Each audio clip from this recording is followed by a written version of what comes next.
Assalamualaikum warahmatullahi wabarakatuh. Innal hamdalillah allazi a'tana al-madarati lamal amali as-salihah wa yasukuna biha ila bisakil jannah.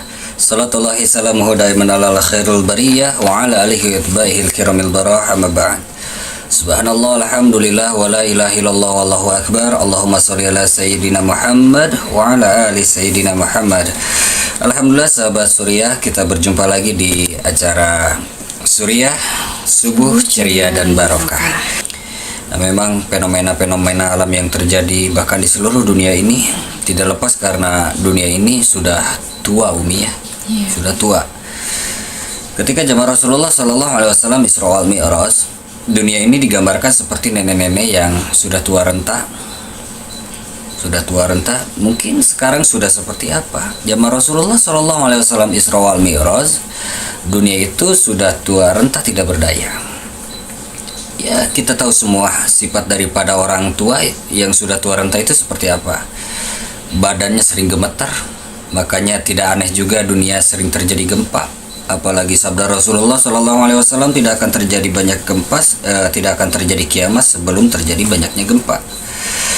Terus sifat daripada orang tua yang sudah tua renta itu pelupa. Sudah pelupa. Yang tadinya iklim tropis di Indonesia itu per 6 bulan sekali kemarau, 6 bulan sekali hujan kan? Iya, rutin ya, Bu ya. Rutin, sering terjadi seperti itu. Bahkan orang tua dulu, bahkan kita ngalamin tuh. Kalau bulan-bulan yang berber itu udah pasti hujan lah. Udah pasti hujan. Bulan yang diakhiri ber. Ya, diakhiri ber itu udah pasti hujan. Tapi kan sekarang tidak. Bahkan di saatnya harusnya kemarau, bahkan jadi musim hujan. Nah, dunia udah banyak lupanya juga ya. Itu sifat daripada orang tua yang sudah tua renta yang digambarkan seperti itulah alam dunia sekarang. Maka ketika kita menyikapi dunia ini sudah semakin tua, salah satunya kita harus senantiasa meningkatkan amal ibadah kepada Allah Subhanahu wa taala dan berdoa kepada Allah Subhanahu wa taala. Semoga Allah Subhanahu wa taala senantiasa melindungi kita semua dari segala mara bahaya. Amin ya Allah ya rabbal alamin. Nah, Umi, untuk menemani sahabat Suriah di kesempatan subuh hari ini ada obrolan apa nih untuk kita bicarakan? Iya. Assalamualaikum sahabat Surya. Waalaikumsalam warahmatullahi wabarakatuh. Nah, Abi, di kesempatan subuh hari ini kita akan berbincang mengenai penyakit hati. Nah, penyakit hatinya itu liver, penyakit jasad atau penyakit apa tuh? Bukan penyakit liver ya, Bi ya. Bukan. Tapi penyakit yang ada dalam hati manusia biasanya. Nah, penyakit hati itu kira-kira apa aja sih, Bi? Terus bahayanya itu seperti apa? Bahaya atau enggak tuh? Dalam hadis riwayat Bukhari, Rasulullah Shallallahu Alaihi Wasallam bersabda, di dalam jasad ini ada segumpal daging yang apabila daging itu baik maka baik seluruh jasadnya, jikalau daging itu buruk maka buruk seluruh jasadnya. Nah, segumpal daging itu namanya kolbu, hati. Dalam Quran surah As-Sams ayat 9-10 Allah Subhanahu wa taala berfirman, maka beruntunglah bagi mereka yang menyucikan hati. Jadi saking pentingnya menjaga hati ini untuk senantiasa bersih, untuk senantiasa bersih dari penyakit-penyakit hati. Ketika kita menyikapi penyakit jasad, kita peka tuh, kita peka. Badan meriang dikit atau misalkan dirasa ini badan itu tidak baik-baik saja, maka kita peka, kita datang ke dokter, kita datang ke klinik, ke puskesmas, ke rumah sakit untuk konsultasi akan apa yang dirasa. Tapi ketika ditimpa penyakit hati, jarang orang langsung peka, orang langsung sadar bahwa itu penyakit yang sama-sama harus disembuhkan. Penyakit hati itu harus disembuhkan. Kenapa harus disembuhkan? Jelas penyakit jasad dan penyakit hati sama-sama berbahaya. Penyakit hati yang pertama, kita bisa menzolimi orang lain, menzolimi diri sendiri, menjauhkan kita dari rahmat Allah Subhanahu wa taala. Bahkan dari beberapa penyakit hati itu juga bisa memicu menjadi penyakit jasad. Jadi nyambung ya, Bi, antara penyakit hati ke penyakit jasad. Ada juga beberapa penyakit hati yang bisa mempengaruhi hingga menjadi penyakit jasad. Apa aja tuh contohnya? Banyak penyakit hati tuh, kayak pemarah. Bahkan ada dokter misalkan menyarankan, ibu bapak jangan banyak marah-marah ya. Berarti kan itu ada kaitannya dengan ya ketika psikologi kita terganggu, Iya. banyak pikiran, senantiasa emosi, itu ngaruh tuh sama jasad tuh. Jasad kita tuh cenderung nanti gampang sakit juga. Ketika hati kita tidak merasa bebas, tidak merasa fun, tidak merasa senang, tidak bersih, itu bisa memicu Jadi kita penyakit sakit. jasad Iya, juga jadi ya. penyakit jasad. Jadi kalau dikatakan bahaya atau tidak, jelas berbahaya. Makanya jangan dibiarkan. Nah, tadi Umi bertanya apa saja sih penyakit hati? Banyak penyakit hati itu. Kita bahas satu-satu. Iya. Yang pertama penyakit hati itu pemarah. Pemarah. Nih sahabat Surya, ingat ya, pemarah itu adalah salah satu penyakit hati. Saking pentingnya menjaga emosi, mengkontrol emosi agar kita tidak menjadi seorang pemarah. Rasulullah Shallallahu Alaihi Wasallam pernah menasehati Umar bin Khattab radhiyallahu anhu, wahai Umar, maukah engkau di surga bersamaku seperti ini? Jelas ya Rasulullah. Maka sabda Rasulullah Shallallahu Alaihi Wasallam, jauhilah sifat pemarah dan keras hati. Gimana tuh bicara untuk melatih diri kita agar tidak jadi orang yang pemarah? Agar kita tidak jadi pemarah, satu yang diarahkan oleh Rasulullah Shallallahu Alaihi Wasallam, ketika kita sedang mau marah nih, ketika dalam keadaan berdiri maka duduk lebih merendah. Ketika dalam keadaan duduk kita mau marah, masih ada emosi, maka berbaringlah.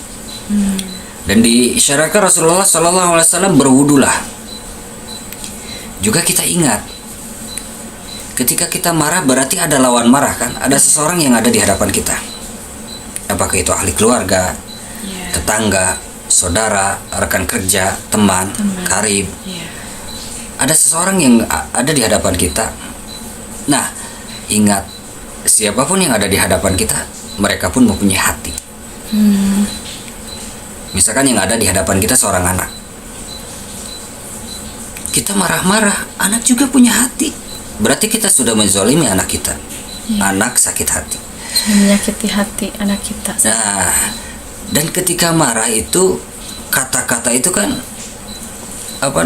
tidak bisa kita kontrol. Ya, betul sekali. Kebun binatang keluar semua gitu.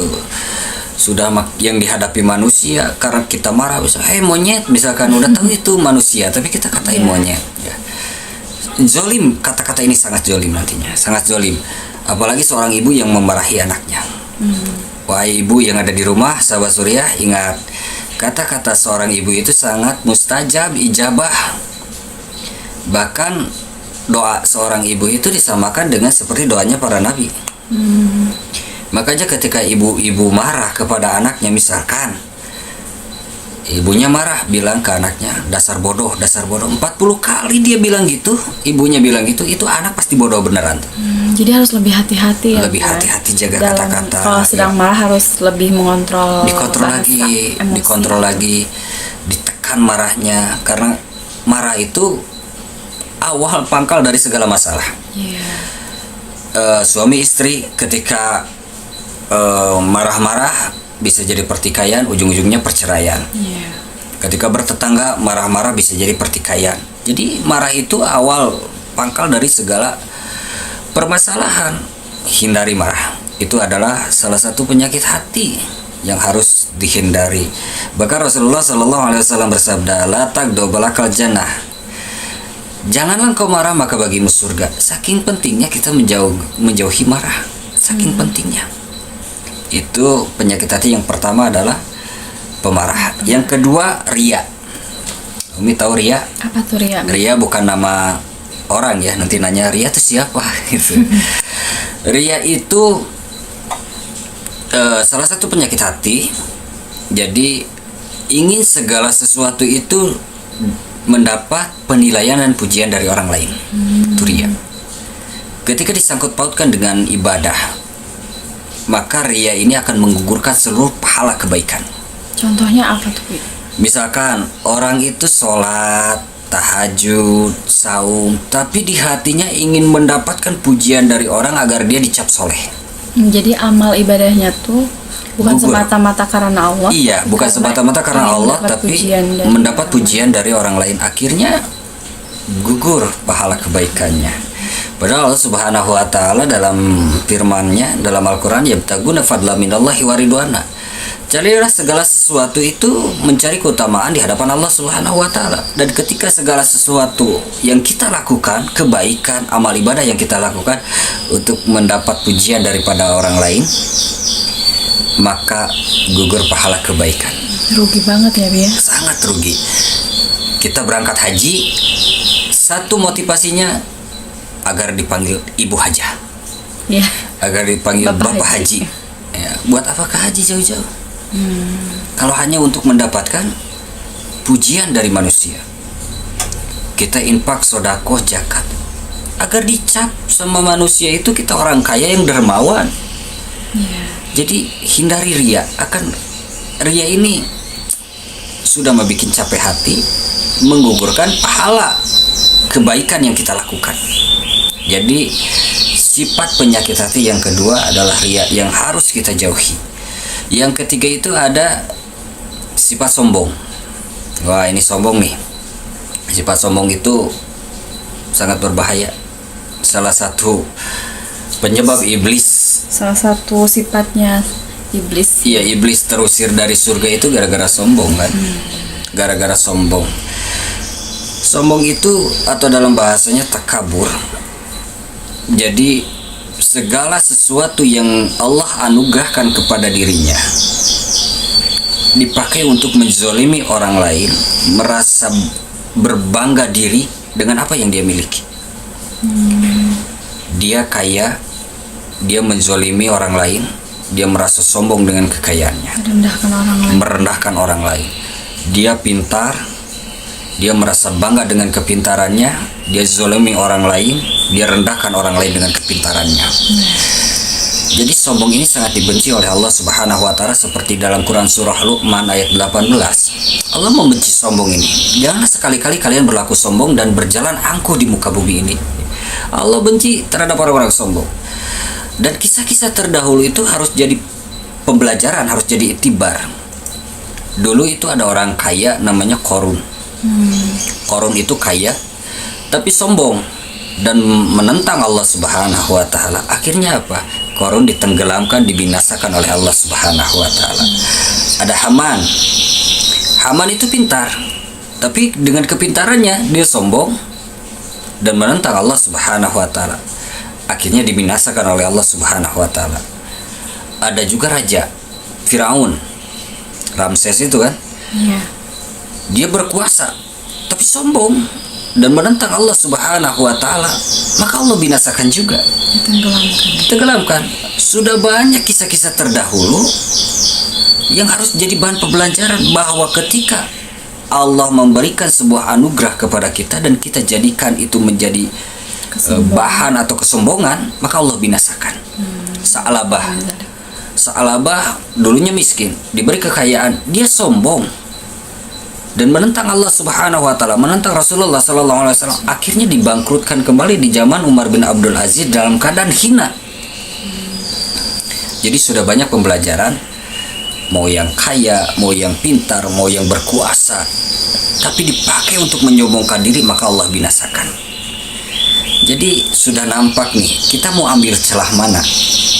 Mau kaya sombong atau kaya rendah hati?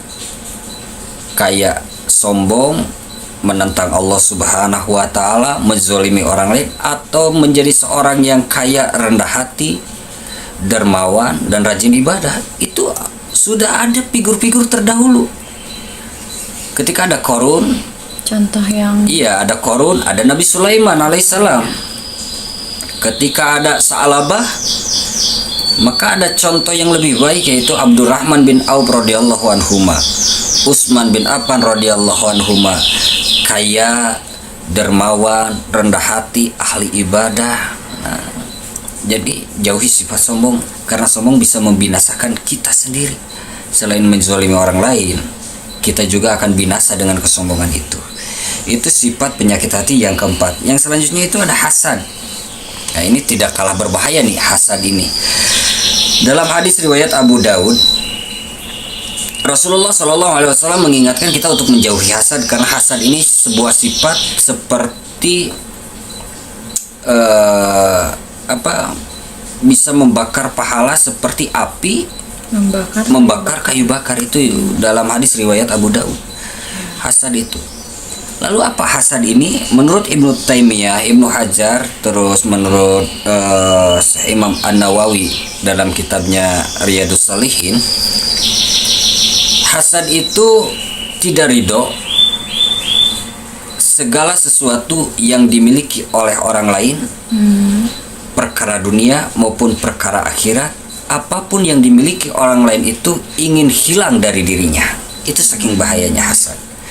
Misalkan seorang hasad tuh ketika melihat orang taat ibadah, dia gelisah tuh, inginnya orang itu menjadi orang zalim, tidak taat ibadah gitu. Pengennya lihatnya dia tuh jadi ahli maksiat. Itu kan bahaya. Punya rizki, lalu dia merasa iri dan dengki, ingin apa yang dimilikinya hilang dari tangannya, dari dirinya. Itu sifat hasad. Jadi saking berbahayanya, Allah Subhanahu wa taala juga berfirman untuk kita berlindung daripada orang yang hasad ini. Seperti dalam Quran surah Al-Falaq, wa min syarri hasidin idza hasad. Nah, karena kenapa? Orang hasad ini sangat berbahaya sekali. Segala tindak tanduknya itu sangat berbahaya karena ingin menghilangkan segala sesuatu yang dimiliki orang lain, perkara dunia maupun akhirat. Itu menurut Syekh Imam An-Nawawi dalam kitab Riyadhus Shalihin. Jadi hasad itu sedih melihat orang lain bahagia dan bahagia melihat orang lain susah gitu ya. Jadi orang lain beli sepeda, dia panas dingin, ya demam. Orang lain beli motor, ngedadak stroke. Orang lain beli mobil, bisa-bisa koma. Dan bahayanya lagi, ingin membinasakan kebahagiaan orang lain. Nah, ingin segala sesuatu yang dimiliki orang lain, kebahagiaan, perkara dunia ataupun akhirat hilang dari orang itu. Itu bahayanya orang-orang yang mempunyai sifat hasad. Dan mudah-mudahan Allah Subhanahu wa taala jauhkan diri kita dari sifat hasad. Nah, yang kelima itu ada penyakit hati, ghibah. Ghibah. Dalam Quran surah Al-Hujurat ayat 138, Allah Subhanahu wa taala mengumpamakan ghibah itu, apakah kalian tidak merasa jijik melihat kalian memakan bangkai saudaranya sendiri yang sudah mati? Jadi perumpamaan ghibah itu seperti memakan. Ghibah itu apa sih, Bi? Bangkai saudaranya sendiri. Jadi membicarakan aib orang lain. Membicarakan aib orang lain agar orang itu juga benci kepada orang yang dibicarakannya. Itu sangat berbahaya. Kalau membicarakan yang bukan aib gimana? Masuk ghibah nggak, Bi, itu?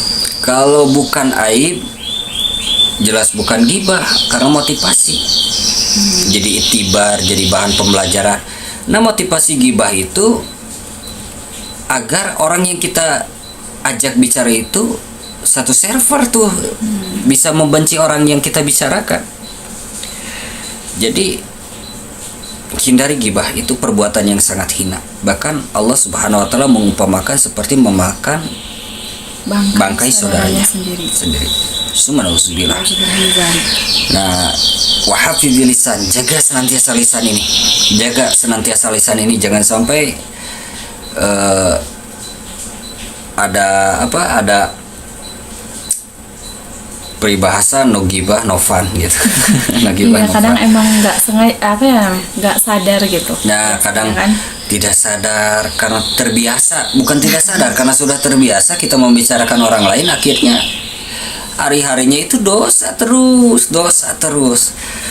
Ketika kita membicarakan aib orang lain tanpa sadar kita telah mentransfer amal kebaikan kita kepada orang yang kita bicarakan, dan kita mengambil dosa-dosa mereka ditimpakan kepada kita. Mengambil dosa orang yang kita gibahin. Yang kita gibahin. Makanya jauhi tuh gosip-gosip. Gosip-gosip. Bukan cuma ibu-ibu, bapak-bapak juga banyak sekarang tuh.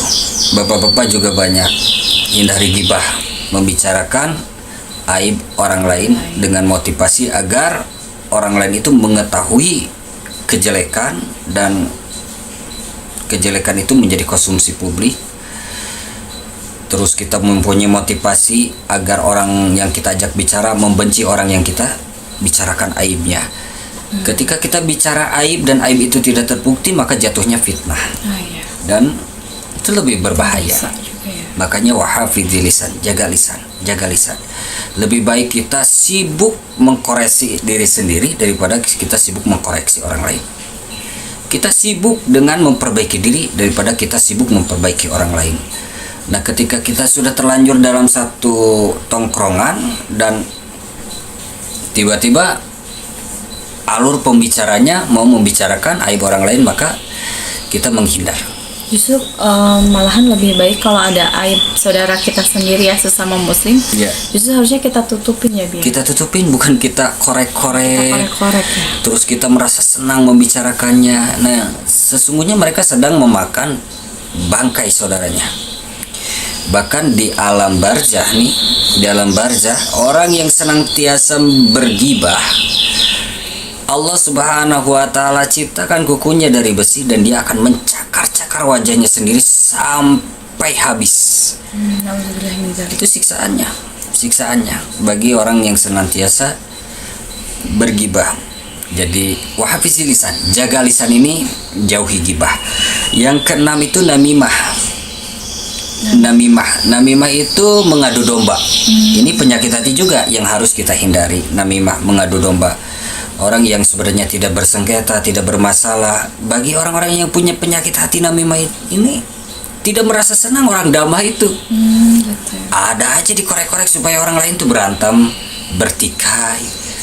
Bahkan misalkan bagi orang yang di hatinya punya penyakit namimah ini, orang yang lagi berdamai, misalkan yang rumah tangga itu sedang harmonis-harmonisnya, malah kayaknya dibikin bertikai. Ya, Nah, itu bahaya bagi orang-orang yang mempunyai sifat namimah. Nah, seperti itu mungkin ada beberapa sifat penyakit hati yang banyak, tapi kita bahas 6 dulu. Pemarah, terus sifat riya, sifat sombong, hasad, terus gibah, namimah.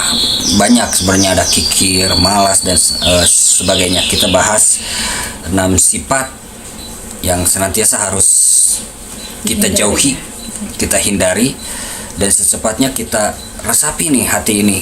Ketika misalkan ada motivasi sombong, ya saya istighfar kepada Allah Subhanahu wa Ta'ala. Motivasi riya, kita istighfar kepada Allah Subhanahu wa Ta'ala. Cara agar kita terhindar dari penyakit-penyakit hati itu gimana sih, Bi? Nah, menurut Imam Ibnu Qayyim yang populer tuh kita sering dengar, untuk mengobati hati ini, untuk menjauhi hati daripada penyakit-penyakit hati ada 5. Yang pertama tahlil Quran. Membaca Al-Quran, belajar tajwidnya, membaca Al-Quran yang tartil dengan benar. Terus kita belajar makhraj yang benar. Kita bertadabur juga memaknai Al-Quran itu. Yang kedua saum. Yang ketiganya tahajud, salat malam tuh. Yang keempatnya zikir.